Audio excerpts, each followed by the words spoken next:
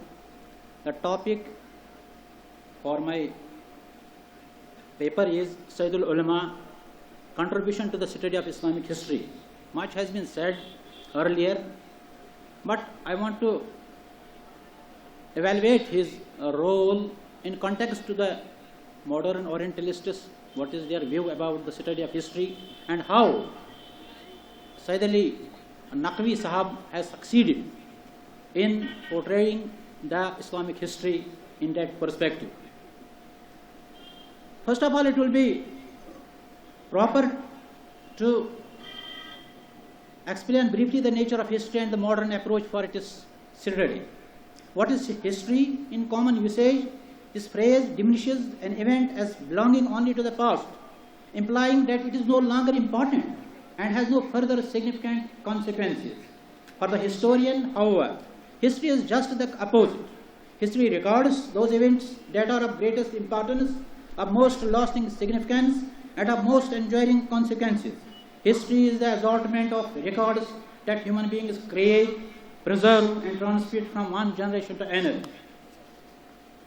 While emphasizing the importance of history, Dr. Ali Shariati, in his famous lecture on A Glance at Tomorrow's History, says that history will have value only if we write tomorrow's history. It clearly indicates that history correlates the past with the present and the future. Thus, history is an analytical approach to see reflections of the future in the past. As a well-known proverb goes, coming events cause their shadows before. History is the mother of all social sciences, as it is a scientific approach to analyze human affairs. Ibn Khaldun, in his famous Muqaddimah, expounds the sociological basis of history and lays stress on cause and effect theory for all historical events. Will Durant, in his famous masterpiece Story of Philosophy, presents a good commentary on the development of philosophy. But this book also possesses a remarkable discussion among philosophers of the world on the religious, geographic, and economic interpretation of history. Will Durant broadens the scope of history by saying that it is basically understanding of human self. It is actually the comprehensive study of human affairs, and finally, expression of self in a broader perspective. Shakespeare once said, "From wind and wave, create yourself and make your manifestation." The Quranic concept of history has permeated all branches of Muslim philosophy. It has presented a scientific approach to unveil and understand the laws of nature and to analyze the complexities of social relations. While explaining the spirit of Muslim culture, Dr. Iqbal has made it clear that history is a vital source of knowledge, and the revealed scripture has played a significant role in connecting the past with the present, and thus refashioning the destiny of mankind on earth. The source of revelation of the Prophet of Islam is ancient, but the spirit of the revealed message exceeds time limits. The event of the Quran and the life of Prophet Muhammad, peace be upon him, belong powerfully with world history by a sturdy independence of it, says a famous Orientalist Kenneth Craig. The usage of the Quran, reminding the days of Allah, وَذَكِرُمْ بِآيَامِ has amplified the relevance of the historical past with the affairs of the present day world. The repeated anecdotes of numerous apostles in the Holy Scripture have ensured and paved way for historical continuity. Some scholars are of the opinion that Quranic focus of history became a subject of discussion only after the expansion of Islam and the Arabicization of scholarship within it, that Muslim historians and chroniclers became involved in general history. It is a fact that the wide canvas from Adam to Jesus depicts for Muslims the meaning and destiny of their own cause. The seed was very much present in the prophetic message, which unfolded itself and sprang up in a high cultural legacy when the time was right. Resultantly, Muslim thinkers had their unique way in rediscovering the past and making it relevant to the present situation. It's very important to mention here that the material written on the biography of the Prophet was interwoven and conflated with the history writing in the early period of Islam. So it is very difficult to differentiate the two processes. With this detailed background, it would be easy to evaluate the historical writings of Sayyidul Ulama. He was undoubtedly a genius par excellence. His contribution to various fields of Islamic knowledge like tafsir, jurisprudence, theology, kalam, hadith, etc. was unique and unparalleled. Among the various books which he authored exclusively on history, Tariq Islam is the preferred one. Although he referred frequently to historical events during his speeches, orations, and wrote the detailed and brief biographies of the members of the Prophet's household. This book bears a clear testimony to his unique approach to the art of writing history. It's a fact that the book does not present a total view of Islamic history, not covering all periods, but it can be termed as a preface or introduction to Islamic history, thus providing the whole gamut in the same manner as his Muqaddimah Tafsir Quran presents the all-pervasive viewpoint of the Holy Quran. The unique approach adopted by the writer in presenting true account of the events changing the destiny of the Muslim Ummah is highly remarkable. The chain of events occurring in the early history is well knit to make it meaningful. The writer possessed an analytical approach in understanding the decisive, crucial, and critical junctures of Islamic history. By writing a detailed biography of the martyr of humanity, he reinterpreted Karbala. Similarly, by writing the early period of Islamic history, he rediscovered the spirit of Islam in its real perspective, thus reviving the rich cultural legacy for the betterment of humanity. It is an established viewpoint of the Orientalists that other religions are shrouded in myth and mystery, whereas Islam has developed in full light of history.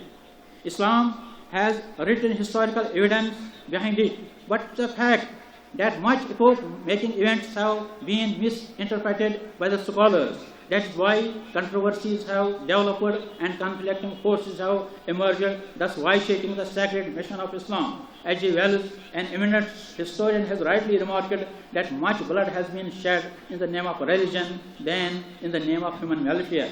The conflicting situation in the Muslim world and the strife prevailing therein is the result of distortion and misinterpretation of Islamic history. So writing Islamic history, particularly those of the early periods, would definitely require scientific and rational outlook about history. Sayyidul Ulama was endowed with such quality of presenting a realistic picture of historical events after testing the authenticity of available record. The art of writing history is full of fascination. The judgment of the historian on the causes and effects of the events should be impartial and without prejudice in order to make reality understandable. I would like to quote famous historian of modern times, Arnold Toynbee, who makes the object of studying history clear in these words. Quote, I don't think that history is in the subjective sense of the word is a succession of facts, nor history writing the narration of these facts. Historians, like all human observers, have to make reality comprehensible. Keeping this criterion into consideration, it can safely be said that Sayyidul Ulama has succeeded in making the historical realities of Islam comprehensible. He has kept the logical sequence intact while deriving meaningful conclusions from the narratives of classical chroniclers and traditionalists. He has his way out while treading on unbeaten ways, and he has avoided to go in line with the contemporary historians. This is the main reason for the cruel and ruthless criticism he faced at the hands of so-called ulama. But he always stood the test and represented paradigm of Iqbal's verse, Tarashas Peshe Khud Jada-e Khash ki Barahe Digaran Raftan Azabas. Sayyidul Ulama applies inductive and deductive reasoning to test the authenticity of transmitted traditions. He deduces valuable conclusions on the basis of circumstantial evidence. Shubli Ni'mani, being one of the greatest scholars of modern times, has admitted that Historians of later stage, beginning from 5th century Hijri, have not contributed much to the art of history writing, as they were unable to evaluate the authenticity of transmitted tradition. He calls this period as the age of decay for history writing. He also tells that the historians like including Ibn Asir, Zahabi, Abul Fita, Sayyuti, etc. have added nothing new to the available sources upon history written by Ibn Sa'd, Abi Yaqub, Ibn Jarir al-Tabari, and al-Masudi. The main drawback in their history is the lack of socio-cultural aspects and the logical sequence in the shape of cause and effect. Keeping this criterion before us, it can safely be said that Sayyidul Ulama presented the historical events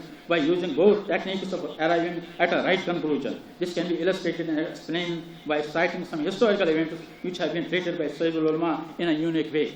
One of the events is about the belief of Hazrat Abu Talib. Much has been said on this. I will cite two only.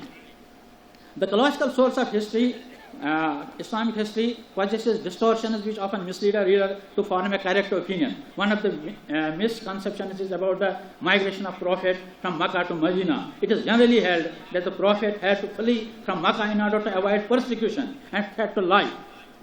The enemies of Islam had plotted to assassinate the Prophet to stop him from going to Medina and propagating Islam there. As per the opinion of Sayyidul Ulama, migration to Medina was not carried out to avoid threat to life, but threat to life was a consequential result of migration plan. This kind of interpretation does clear the murky atmosphere of doubts regarding the historic setup of migration by the Prophet. Another field of study which has often been overshadowed by ambiguities is the military strategy adopted by the Prophet while waging war against the infidels. It has been guiding principle that these holy wars, battles were of defensive nature and not offensive anyway. But when the battle of Khyber is discussed, most of the historians say that the initiative was taken by the Prophet in waging war against the Jews, thus weakening the main object of defensive strategy. Sayyidul Ulama has his historical logic to prove that this was not a war of battle or a battle, but the Prophet resorted to a military strategy called a police action in modern defense terminology.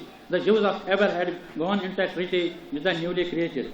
Citing another example from the Tariq Islam, it is about the Battle of Muta in 8 after Hijri. I am leaving this also. The study of Islamic history is the process of asserting and reaffirming the Muslim psyche and restoring it with a unique cultural identity. The doctrines of modern monotheism and prophethood have swayed human mind to cement the ties of fraternity and brotherhood. This is a special characteristic of Islamic history, and it vibrates the values necessary for all-round development of human mind. As such, a historical defeat is also to Islam a metaphysical scandal. It is with this sole objective that Islamic historians, by and large, begin their works with the mention of advent of Adam on earth in light of the Quranic narration and traditions of Prophet associated with this event. Sayyidul Ulama has lucidly elaborated the creation process of Allah as a prelude to his history, and the reader is fully satisfied to know the evolutionary process on a rational basis. The style of language is beautiful to narrate skillfully the event of appearance of life on earth. The historian has consistently succeeded in glorifying the cosmological view of Islam based on the teachings of the Quran and the sermons of Hazrat Ali in Nahjul Balagha. Shukriya.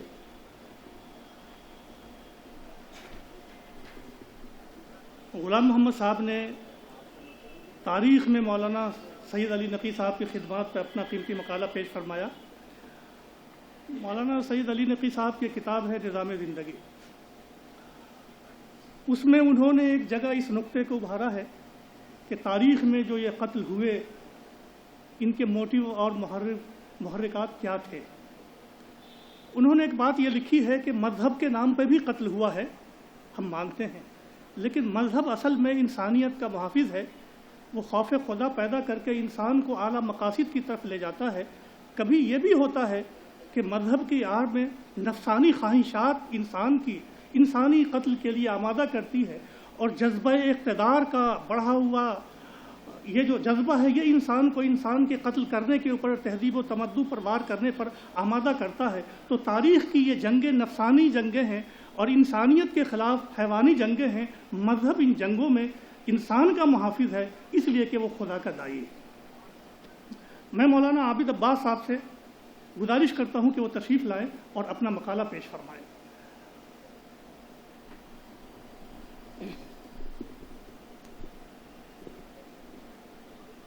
السلام علیکم ورحمۃ اللہ. اعوذ باللہ من الشیطان الرجیم. بسم اللہ الرحمن الرحیم وبہ نستعین. مولانا سید العلماء کے اوپر مجھے سے ادنا سے طالب علم کے لیے ایک امر مشکل بھی ہے، لیکن وہ خود سہارا دیں گے. میں نے ان کی حیات طیبہ کے اوپر یہ مختصر سا مقالہ، اور میں وقت سے نہیں بلکہ 5-4 منٹ میں ہی 1-2 چیزیں جو ابھی نئی بیان کی گئی ہیں انہی کی طرف ذکر کر کے اپنے مقالے کو تمام کروں گا. کہ سید العلماء کے یہ جو علماء کبائر اور ایران اور عراق کے علماء نے کہا ہے، بس 1-2 مثال دے کر، اور ان کے اساتذہ نے جو ان کے لیے فرمایا ہے. آیت اللہ سید احمد اشکوری اپنی کتاب المفصل فی تراجم الاعلام میں سید العلماء کے بارے میں اس طرح رقم دراز ہیں. سید علی نقی سید العلماء سید ابو الحسن ممتاز العلماء کے فرزند تھے. ان کے والد سید ابراہیم شمس العلماء، ان کے والد سید محمد نقی ممتاز العلماء، ان کے والد سید حسین، ان کے والد سید الدار علی، ان کے والد سید محمد معین، ان کے والد عبد الحادی نقوی تھے. سید علماء کا خاندان، آپ کا خاندان مذہبی و علمی حیثیت سے ہندوستان میں ممتاز و معروف ہے. آپ کا سلسلہ نسب امام ہادی علیہ السلام تک پہنچتا ہے. آپ کے اجداد میں سے بالخصوص سید الدار نقوی کے علمی و مذہبی آثار بہت زیادہ ہیں. آغا بزرگ تہرانی فرماتے ہیں کہ سید علی نقوی کے اجداد میں سید نجم الدین ایران کے شہر سبزوار کے باشندے تھے، جن کا شمار بادشاہ محمود سکین کے عمرہ میں ہوتا تھا. مسعود غازی کی نصرت کی غرض سے ان کے ساتھ ہندوستان آئے، جسے فتح حاصل ہوئی. تو آپ نے ادیا نگر میں سکون اختیار کر لی، جس کا نام آپ نے رکھا جائے عیش، جس کے فارسی میں معنی ہوتے ہیں سکون و آرام کی جگہ، جو اکثر استعمال ہوتے ہیں. قریہ ہندوستان میں آج بھی مشہور ہے، اور سید نجم الدین کی 8ویں پشت میں سید زکریا ہوئے جائز سے.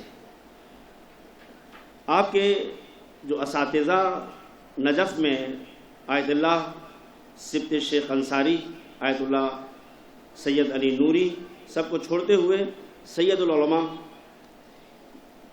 آیت اللہ العظمیٰ سید محمد صادق بحر العلوم کی نظر میں آقا بحر العلوم نے اپنے اس اجازے میں، جو آیت اللہ محمد رضا جلالی حسینی کو مرحمت فرمایا، اس اجازے میں آپ نے اپنے مشائخ اور ان آیات اعظام و علماء کرام کا ذکر کیا ہے جن سے آپ نے اجازت حاصل کیا تھا. چونکہ سید العلماء بھی ان میں سے ایک ہیں جن سے آپ نے اجازت لیا تھا.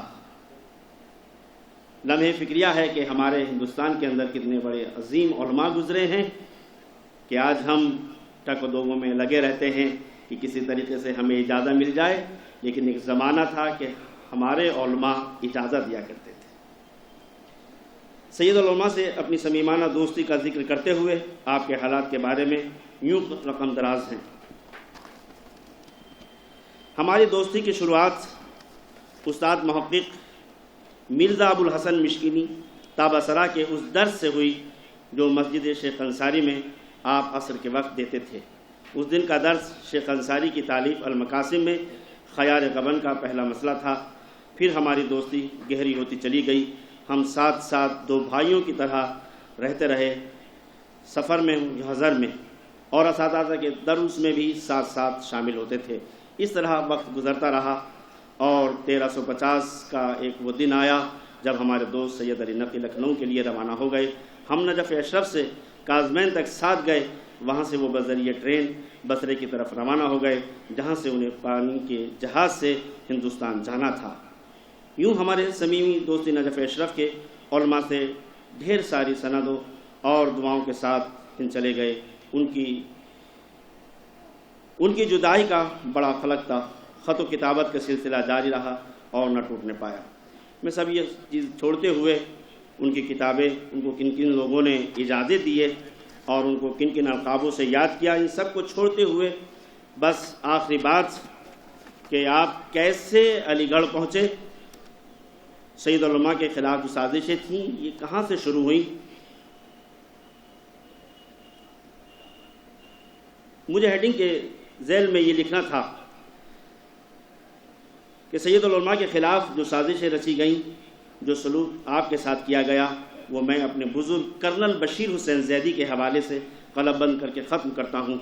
وہ لکھتے ہیں کہ جب علی گڑھ یونیورسٹی سے ذاکر صاحب مرحوم نے وائس چانسلر کے عہدے سے استعفیٰ پیش کر دیا اور ہر طرح کا زور پڑنے کے باوجود وہ اپنے فیصلے پر اٹل رہے، اس کے بعد پورا فال میرے نام پڑا اور انہوں نے مولانا مرحوم کی خدمت میں حاضر ہو کر کہا کہ میرے نزدیک میری جگہ پر کرنل بشیر زیدی کا تقرر مناسب ہوگا۔ مولانا مرحوم نے مجھے یاد فرمایا اور پوچھا آپ علی گڑھ جانے کے لیے تیار ہیں؟ میں نے عرض کیا میری پارلیمنٹ کی ممبری کا آغاز میں چاہتا ہوں کہ بحیثیت ممبر پارلیمنٹ ملک و ملت کی کچھ خدمت کروں، مگر مولانا مرحوم اور ذاکر صاحب کے اصرار پر میں مجبوراً علی گڑھ جانے کے لیے تیار ہو گیا۔ یونیورسٹی پہنچنے کے وائس چانسلری کا چارج سنبھال لیا اور یہاں کے حالات کا مطالعہ کیا۔ علی گڑھ یونیورسٹی کے سلسلے میں میرے ذہن میں جو بہت سے منصوبے تھے ان میں شعبہ دینیات کی تعمیر و تشکیل نو کا بھی منصوبہ تھا۔ سنی شعبہ دینیات کی سربراہی کے لیے میری نظر انتخاب مولانا سعید احمد اکبر آبادی پر پڑی جو بمشکل راضی ہوئے۔ اب رہ گیا تھا شیعہ دینیات کے شعبے کا مسئلہ، تو میں نے سوچا کہ مولانا سید العلماء علی نقی صاحب نہ صرف اس شعبے کی سربراہی کے لیے موزوں ترین شخصیت ہوں گی، بدقسمتی سے میرے اس تجویز کا علم لکھنؤ کے بعض حلقوں کو ہو گیا، جس کے بعد ایک طوفان کھڑا ہو گیا۔ اس وقت ایل شریمالی وزیر تعلیم تھے، ان کے پاس سینکڑوں کی تعداد میں اس مضمون کے خطوط تار اور زردی داشتیں پہنچنا شروع ہو گئیں کہ مولانا علی نقی صاحب پاکستان کے جاسوس ہیں اور ہندوستان سے غداری۔ اس طریقے کی مراسلات کا یہ تومار صرف لکھنؤ سے ہی نہیں بلکہ ہندوستان کے 20 شہروں اور قصبوں سے وزیر تعلیم کے پاس پہنچتا رہا۔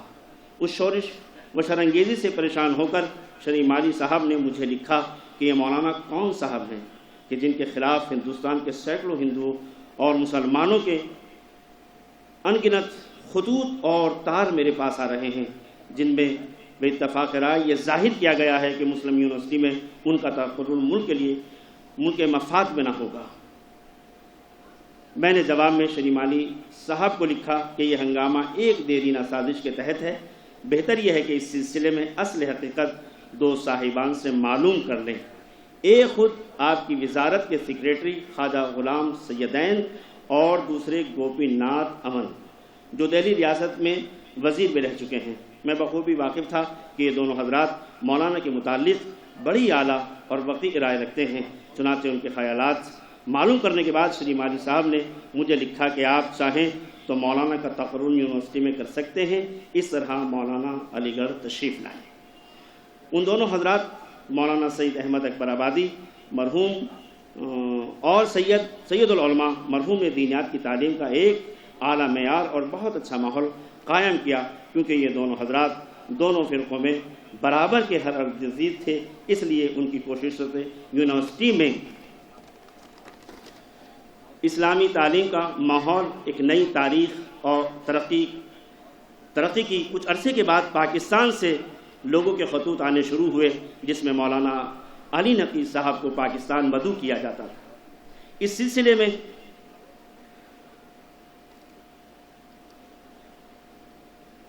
مدعو کیا گیا تھا، اس سلسلے میں مجھ پر زور ڈالا گیا کہ کسی طرح میں مولانا کو چند روز کے لیے پاکستان جانے کے لیے آمادہ کر دوں۔